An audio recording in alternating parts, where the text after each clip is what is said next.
stories. Now, the ANC's largest province, KwaZulu-Natal, has nominated the people it wants to see in the running for the party's 6 most powerful positions in December. Not on the list, Jacob Zuma or Nkosazana Dlamini Zuma. Instead, the branches in KwaZulu-Natal backing former Health Minister Dr. Sally Burdett for ANC President, with Paul Mashatile to be put forward as his deputy. Political analyst, host of On the Spot here on eNCA, Lukhona Mnguni, joins us. Lukhona, thank you so much for joining us. So, this is the party's biggest region, so it's an incredibly powerful region. How much of a snub do you see it as that Nkosazana Dlamini Zuma, Jacob Zuma, not even on the list? You know, Sibonisa Duma, party chair, just spoke to me saying, well, this is the will of the people. Does it indicate that the people in the branches don't rate them? Well, Sally, a very good evening to you and our viewers. This is not the will of the people. This is a consolidated position of the Provincial Executive Committee, having followed an undemocratic process of stifling the voices of members in their branches by way of asking the regions to consult with branch chairpersons and secretaries and come up with a common view. So in actual fact, it would make you believe that there is unity throughout the province. We already know that is not true. The branch where Dr. Nkosazana Dlamini Zuma belongs to in Durban officially nominated her as the presidential candidate in their general meeting. So we have to see how this engineered process is actually going to be received by the branches, or it might lead to a revolt. It's a huge gamble that the leadership in KwaZulu-Natal has taken. Unlike in other provinces where the provincial executive committees or members of the provincial executive committee just are pronounced, people thought actually, no, KZN is being more consultative. At first, I also thought about this. And then I holding branches into a position and frog marching them to a position. There's no doubt that we do not know, for example, in the different meetings, how many branches in X region actually preferred one candidate over the other. And also, Sally, you can never have a situation where you say people must go pronounce their preferred people, and then they come out and say, no, for the Treasurer General, we have no name, but we just accept that it must be a young person, it must be female, who must occupy that position. So I'm not sure that all branches did not choose. It's interesting what you're saying.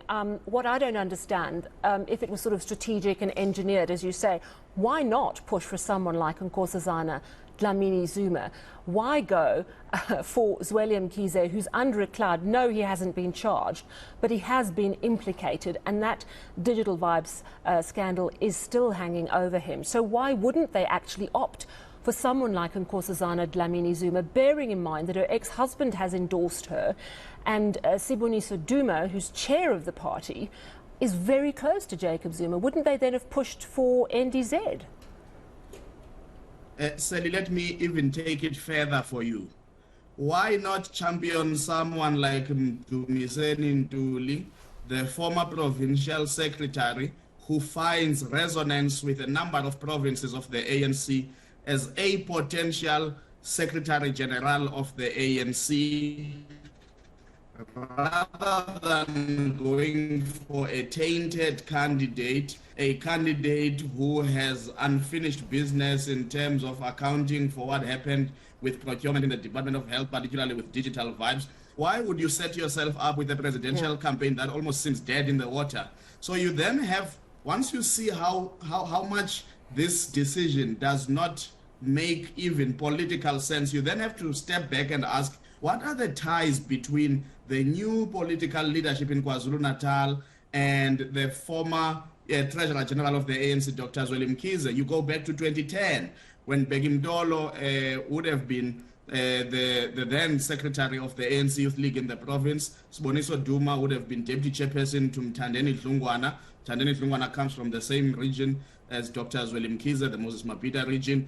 And then once you start understanding those ties, you realize that some of what is going on now is about historic political relationships rather than forward-looking, objective, and really, to a degree, committed perspectives on the project of renewal, but also committed perspectives on ensuring that the KwaZulu-Natal province will have representation in the top 6. It's really a weird decision, and it makes little political sense if they are really serious about backing a winning horse. They would probably be much better backing him to Miseni Nduli from KwaZulu-Natal, selling him to other provinces to become Secretary General than setting up Dr. Mkhize against President Ramaphosa, because what has changed in the last 5 years? Five years ago, Dr. Zweli Mkhize received only 6 nominations from branches of KwaZulu-Natal as president. So how much has the needle shifted